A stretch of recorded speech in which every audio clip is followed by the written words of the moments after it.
السلام علیکم۔ آج ہم حلقہ خواتین جماعت اسلامی صوبہ سندھ کی طرف سے آپ کی ساتھ میں آئے ہیں۔ جیسا کہ آپ کو معلوم ہے، ہمارے امیر محترم حافظ نعیم الرحمان صاحب نے ملک گیر احتجاج کا اعلان کیا ہے۔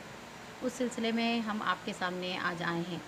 میں اس وقت اگر اپنی ٹیم کا تعارف دوں، میں نائب صوبہ سندھ حلقہ خواتین جماعت اسلامی حسیب ہوں۔ میرے ساتھ بیٹھی ہیں رکن صوبائی شورا نگینہ عبدالرسول،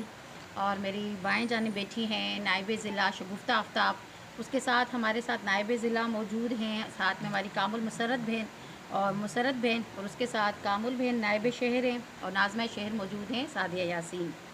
اس وقت جو ہمارا موضوع ہے وہ اس وقت آپ کو معلوم ہے کہ مہنگائی، پیٹرولیم مصنوعات کی قیمتیں، بجلی اور گیس کے نرخوں میں اضافہ اور عوامی مسائل ہے۔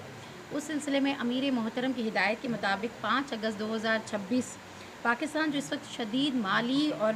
معاشی بحران سے گزر رہا ہے، مہنگائی میں ریکارڈ سالانہ 13.9% اضافہ ہو رہا ہے۔ پیٹرولیم مصنوعات کی قیمت میں روزانہ کی بنیاد میں اضافہ، بجلی اور گیس کے نرخوں میں مسلسل اضافہ نے عام آدمی کی زندگی اجیرن بنا دی ہے۔ متوسط اور کم آمدنی والے طبقے کے لیے 2 وقت کی روٹی، بچوں کی تعلیم اور علاج اور دیگر بنیادی ضروریات پورا کرنا انتہائی مشکل ہو چکا ہے۔ ملک میں مہنگائی کی بلند شرح اور اشیاء ضرورت کی قیمتوں میں مسلسل اضافہ عوام کی مشکلات میں مسلسل اضافہ کر رہا ہے۔ حساس قیمتوں کے اشارے کے مطابق یعنی SPI کی اگر ہم بات کریں تو جو عام بنیادی ضرورت کا سامان ہے وہ عام شہری کی قوت خرید سے باہر ہو چکا ہے۔ حکومت کی جانب سے حالیہ نظر ثانی کے بعد پیٹرولیم کی قیمت اب 338.18 روپے لیٹر، جبکہ ہائی اسپیڈ ڈیزل کی قیمت 383.43 روپے فی لیٹر مقرر کی گئی ہے۔ پیٹرولیم لیوی بلا واسطہ یا بالواسطہ ٹیکسز کا اضافی بوجھ براہ راست عوام پر منتقل کیا جا رہا ہے۔ اس طرح لیوی کے ذریعے حکومت نے ایک سال کے اندر 1700 سے لے کر 1800 ارب روپے کا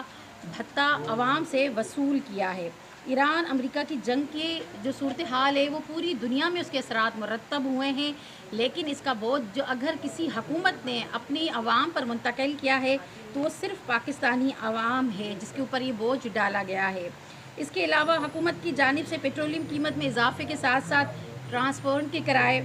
زرعی لاگت، صنعتی پیداوار، اخراجات، روزمرہ کی اشیاء کی تمام جو قیمتیں ہیں اس کا بے دریغ اضافہ جس نے عوام کی کمر توڑ دی ہے۔ اس اضافے نے صرف مہنگائی کی صورتحال نے پیٹرولیم چیزوں کو ہی متاثر نہیں کیا، بلکہ آٹا، چینی، گھی،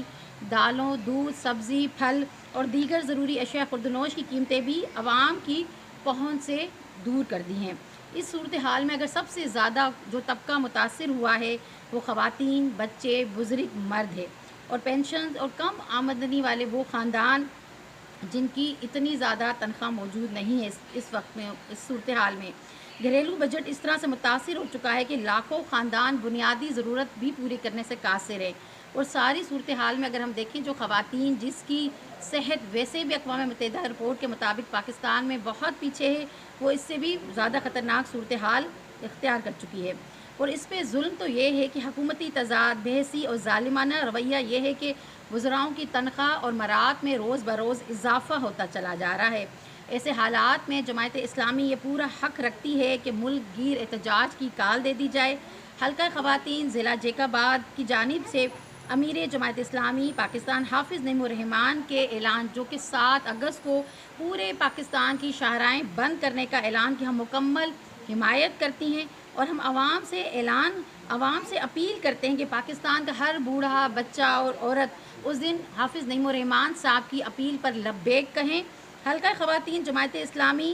ضلع جیک آباد حکومت پاکستان سے یہ بھی مطالبہ کرتی ہے کہ عوام پہ ٹیکسز اور لیویز کا بوجھ بڑھانے کے بجائے اپنے غیر ضروری اخراجات میں فوری کمی کی جائے، عوام کو حقیقی ریلیف دیا جائے، مہنگائی پہ قابو پانے کے لیے معاشی اور دیرپا اصلاحات پہ کام کیا جائے، پیٹرولیم مصنوعات کی قیمت پہ فوری کمی کی جائے، پیٹرولیم پر عائد غیر زرعی لیوی اور اضافی ٹیکسز کو فوری طور پہ کم یا ختم کر دیا جائے تاکہ عوام کو حقیقی ریلیف مل سکے، بجلی اور گیس کے نرخیں کم کیے جائیں، آٹا، چینی، چاول، دالوں پر اور دیگر ضروری اشیاء جن میں دوائیں بھی شامل ہیں ان کو مؤثر انداز پہ کنٹرول کیا جائے، ذخیرہ اندوزی اور ناجائز منافع خوری کے خلاف بلا امتیاز کارروائی کی جائے، کم آمدنی والے اور متوسط طبقے کے لیے خصوصی ریلیف پیکیج کا فوری طور پر اعلان کیا جائے، خواتین، بیواؤں، بزرگ اور مستحق خاندانوں کے لیے سماجی تحفظ کے پروگرام مؤثر طور پہ بنائے جائیں، مہنگائی پہ قابو پانے کے لیے روزگار کے مواقع بڑھانے اور عوام کی قوت خرید بہتر بنانے کے لیے فوری اور دیرپا معاشی اصلاحات نافذ کی جائیں۔ حلقہ خواتین ضلع جیکب آباد پاکستان سے یہ بھی مطالبہ کرتی ہے کہ عوام کو مزید معاشی مشکلات میں دھکیلنے کی بجائے عوام دوست اقدامات کیے جائیں تاکہ مہنگائی پر قابو پایا جا سکے، اور تاکہ اس کے علاوہ ساتھ ساتھ ملک کی معاشی استحکام کے لیے یہ صورتحال اس وقت ناگزیر ہے۔ حلقہ خواتین جماعت اسلامی جیکب آباد کے حوالے سے بھی حلقہ خواتین ضلع جیکب آباد بہت تشویش رکھتی ہے۔ ضلع میں بڑھتی ہوئی بدامنی، لوٹ مار، ڈاکہ زنی، فحاشی اور جوؤں کے اڈوں کے خلاف بھی ہم احتجاج کرتے ہیں اور انتظامیہ سے پرزور اپیل کرتے ہیں کہ اس کی روک تھام کے لیے مکمل طور پہ کوشش کریں اور عوام کو ریلیف دیا جا سکے۔ جزاک اللہ۔ یہ کچھ مطالبات تھے حلقہ خواتین جماعت اسلامی کے جو ہم نے آپ کے صافی بھائیوں کے سامنے رکھے ہیں، اور باقی صورتحال آپ کو معلوم ہے کہ امیر محترم جس طرح سے ایک لائحہ عمل دے چکے ہیں وہ بھی آپ کے سامنے ہے۔ اس کے علاوہ اگر ہمارے بھائی کچھ اور جاننا چاہیں، پوچھنا چاہیں تو ضرور۔ جی، تھینک یو۔